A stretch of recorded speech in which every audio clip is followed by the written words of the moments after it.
বৈষম্য বিরোধী আন্দোলনের এক ছাত্রকে হত্যা চেষ্টা মামলায় আন্তর্জাতিক অপরাধ ট্রাইব্যুনালের সাবেক প্রসিকিউটর ব্যারিস্টার তুরিন আফরোজকে গ্রেফতার করেছে উত্তরা পশ্চিম থানা পুলিশ।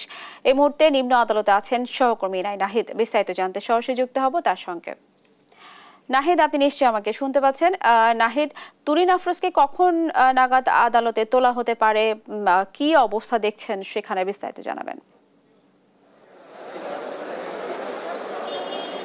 ধন্যবাদ স্নেহা। যেমনটি আপনি বলছেন, এই মুহূর্তে আমি আছি সিএমএম আদালত প্রাঙ্গণে। আপনি জানেন যে গত রাতে আন্তর্জাতিক প্রসিকিউশন ট্রাইব্যুনালের সাবেক প্রসিকিউটর তুরিন আফরোজকে কিন্তু উত্তরা থানা পুলিশ গ্রেফতার করেছে। তো তার বিরুদ্ধে যে অভিযোগ যে জুলাই গণ অভ্যুত্থান আন্দোলনে এক গুলিবিদ্ধ আহতকে হত্যা চেষ্টা মামলায় তাকে গ্রেফতার দেখানো হয়েছে এবং আজকে তাকে কিন্তু আদালত প্রাঙ্গণে তোলা হবে।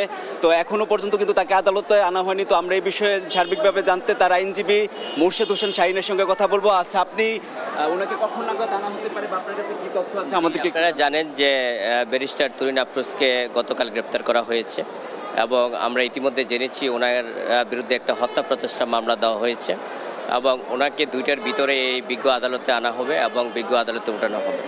পরবর্তীতে আমরা জানতে পারবো যে ওনাকে রিমান্ড চাওয়া হবে কি হবে না এবং আদালতে তোলা হবে এবং আদালতে আমরা সেই ব্যাপারে আইনি আপনার ফরওয়ার্ডিং দেখে আমরা আইনগত ব্যবস্থা নিব এবং আইন প্রয়োজনীয় ব্যবস্থা নিব।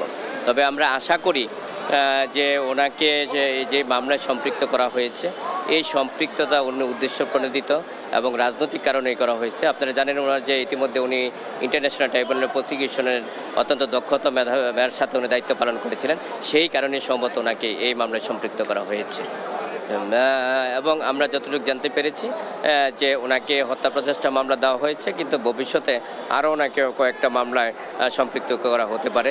তবে আজকে ওনাকে দুইটার ভিতরে যেহেতু নিয়ে আসবে এবং সংশ্লিষ্ট আদালতে উঠানো হবে এবং সেখানে শুনানি হবে এবং আমরা শুনানিতে সেখানে ওনার পক্ষে আমরা আইনজীবী হিসাবে আমরা ওনার বক্তব্য করব।